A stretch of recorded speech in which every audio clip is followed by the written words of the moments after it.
I have been a haunted doll collector for the last year and a half now, and I have learned a lot and I've experienced quite a lot as well. So in this video, I'm just going to talk about my experiences and stuff, and it's been quite a journey. Let's talk about it.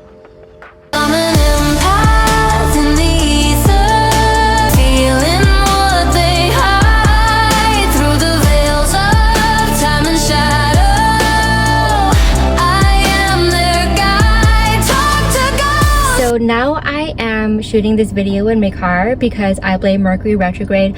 I filmed the whole entire video, and then because I'm running out of storage on my phone, it cut out. And so I was like, okay, I'll film the rest on my iPad, but then I couldn't get the footage from my iPad onto my iPhone. So I'm just starting this over. I have my box of talking points, and I am just gonna do this at random. I'm gonna pull them out at random.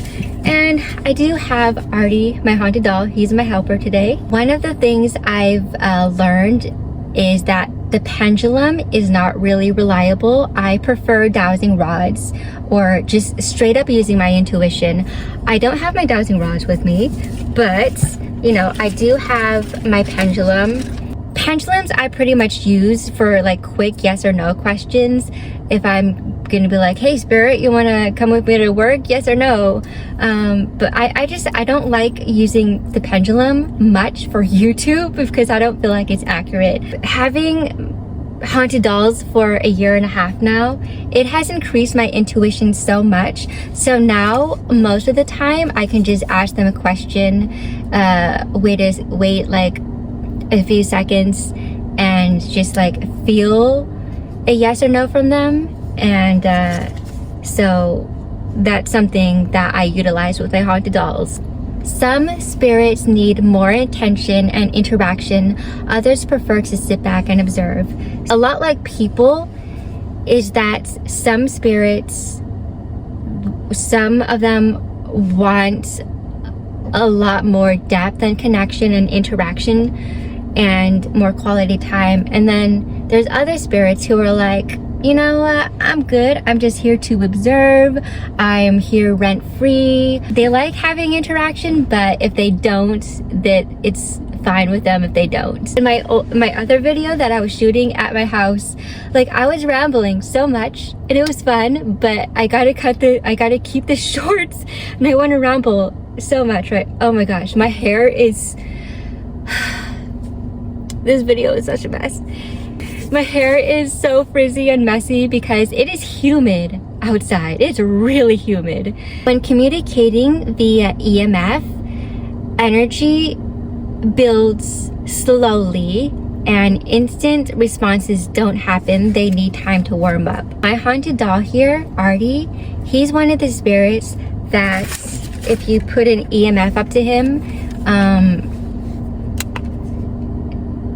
well, like this doesn't count because I'm in a car and cars can activate it like crazy. So this is not really accurate what's happening right now. Mostly when I put the EMF up to him, he can only do it like up to here or here. And it takes him about maybe like literally up to 10 minutes or so to make it blink all the way up to here.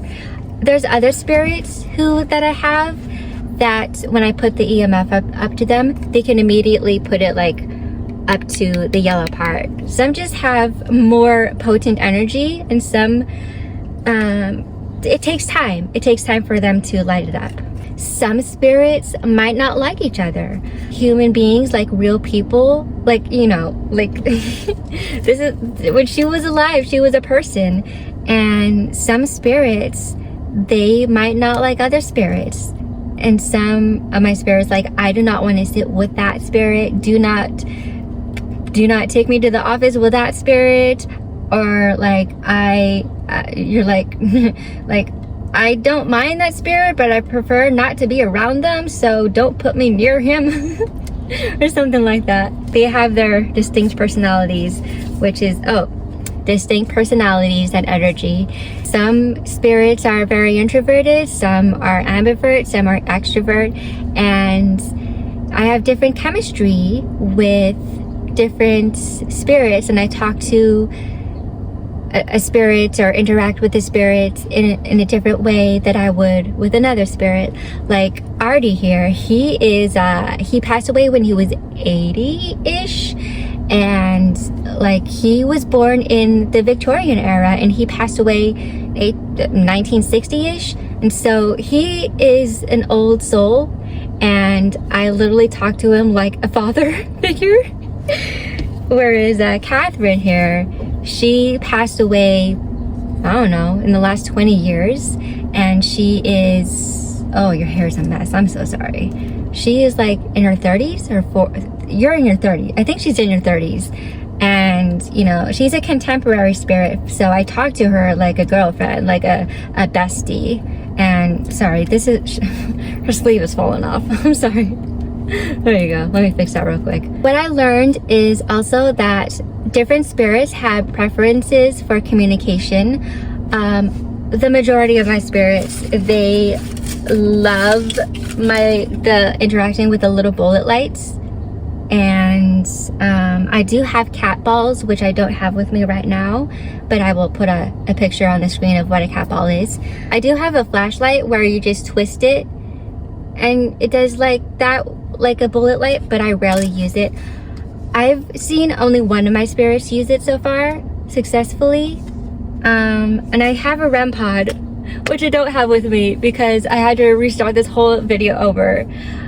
I bought the REM pod, I was so excited, like these spirits are gonna use this REM pod, and none of them want to use it. They're like, it's noisy and we don't want to scare you. It's like, I give you full permission to scare me. Like, make use of this $60 that I paid for this REM pod. But I don't know, maybe someday when I do paranormal investigations out in the real world, in the public sphere of public life, then the demons, the evil demons and stuff will be like, REM pod, yes, we know what to do. So spirits can turn on the TV or the interactive toys that my toddler has, or knock, or you know, like literally knock, or have their doll fall down to get attention. One of my spirits, the fairy spirits, she loves to turn on the TV. It's a Roku, so it's not like turn on the TV and then it's randomly on a TV show. You have to press the button, like, you know, Roku. You press the buttons and get to the app and then get to the profile and then pick a video. I'll get up in the middle of the night to go pee to the bathroom, and then when I leave the bathroom and go back to bed, I see the TV on. It's like, really?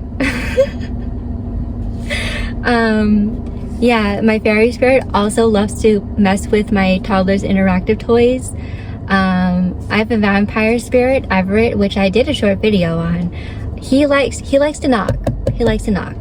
And one of my haunted dolls, he was like needing my attention. He was like, just pay attention to me, please. And he just like knocked down his doll. I really don't think it was just naturally gravity, because he was propped up against a wall to support him, to like have him stand.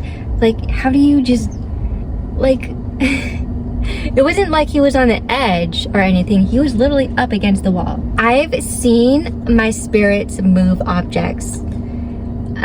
So like, for instance, one of my spirits, I was talking to my fairy spirit, Marlsey, and this was on the doll right next to her.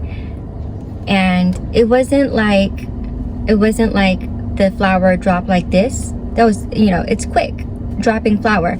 It was like inch by inch. It was like, and I was like, am I really seeing this? Is that flower freaking really moving? Marlsey is one of my stronger spirits. She has a lot of energy. And I've seen 2 of my spirits or 3 of my spirits do like a mirage kind of thing. When I first got Artie, when I first, you know, took him out of the package, and he's my very, very first haunted doll that I ever got. When I took him out of the package and I started, you know, talking to him and introducing myself, he literally did like a mirage wavy thing like this. I'm not sure if it was like literally him physically doing this or it was in my mind's eye, but I have seen 2 of my other haunted dolls do that as well. I briefly had a spirit inhabiting this little genie lamp, and I was talking to the spirit, and it was like on my desk, right?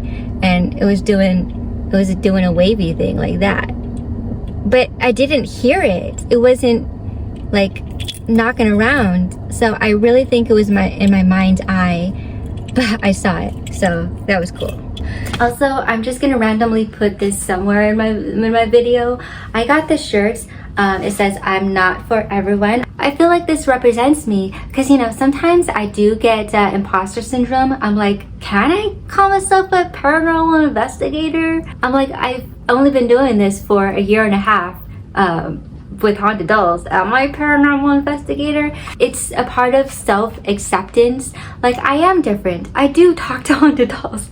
I do have psychic abilities. I am pretty neurodivergent, and so, you know, it's a lot of people may not understand me or my lifestyle or my hobbies, and that's okay. I'm not for everyone. Not everyone is gonna get me, but this is just a part of my self-acceptance. All right, let's continue. Because I've had haunted dolls for a year and a half now, it has definitely strengthened my intuition to the point where I can feel if one of my haunted dolls have left their vessel and is wandering around the house, and I can feel if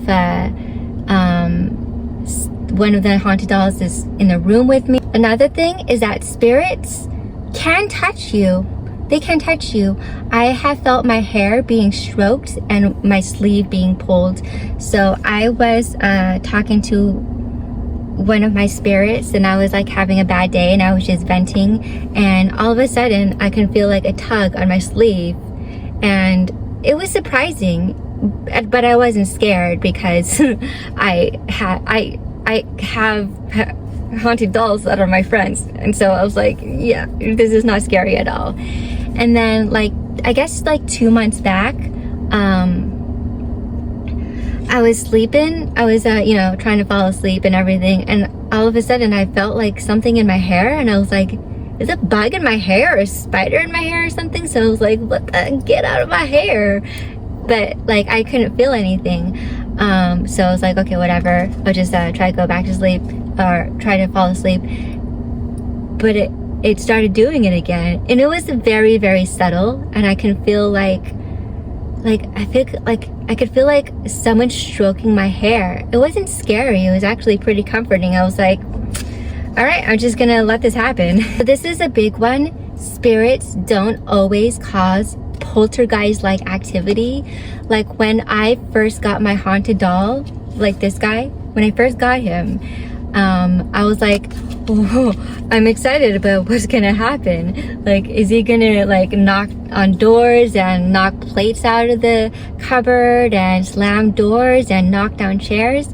But I mean, spirits, they can do that. Some spirits legitimately can do that, but human spirits, they just don't have enough energy to do so. One of my haunted dolls, Everett, he's a vampire spirit, and he legitimately, okay. All right, so like, okay, so Everett legitimately can cause poltergeist activity if he wanted to. Like, he loves to knock, and he spooks my cat. But I told him to stop because I was getting so overwhelmed, and I was like, bro, you gotta chill, you gotta take it down a notch. Something else that I've learned is that newer spirits that have passed away in the last 10 to 20 to 30 years have stronger energy. Like this lady, she has a lot stronger energy and a stronger presence per se when I'm interacting with her, and you know, using this spirit box app and the EMF. And some of the older spirits, you know, who have passed away Victorian era, 1920s. I have two spirits from the 16th century. They have energy, but it's more subtle. It's not like a stronger presence, like someone is in the room with you. All right, next one. This is the last one. So I have seen my spirits in various ways. A lot of the times it's just like something in the corner of my eye, and then I look, and it's like, oh, there's nothing there, but I swear I saw something. Or I can see orbs, like black, pink, or white orbs. It's very subtle. I'm not sure about other people, how they see orbs, if it's more visual and more visceral. And you know, shadows, black shadows. I've also learned that black shadows doesn't necessarily mean evil. I saw a child spirit zipping by me as a black shadow form when I was washing dishes. Like I could see the reflection, and it was nighttime, and so I can see the reflection behind me, and I was like, what was that? I could just feel intuitively, and because I have super empathic abilities, I can feel strongly that yes, it was a black shadow zipping by me, but it felt very friendly and innocent and childlike. So apparitions can be pretty rare just in general, and I did see an apparition of this guy. It wasn't like a full-on apparition, like there was a person in my house. It was like a shadow with eyes, but it was so subtle and faint. I literally thought it was my fiance, but I was like, wait, I didn't hear him come down the stairs, and I was like, what is that? I was like, what am I seeing? And I got so excited. I was like, oh my gosh, I literally saw my first ghost. And intuitively, I can tell that it was my buddy Artie. So before we end this video, if you have watched to the very end of this video, comment below an emoji of a ghost teddy bear in honor of Artie, my very first haunted doll. And there goes my cat. Thank you so much for watching my video. Sorry for the random shenanigans in this video and having to navigate through you know, phone storage issues. Thank you guys for watching my video. I really sincerely appreciate those who have been supporting my channel and watching me so far. I will see you next time. Bye.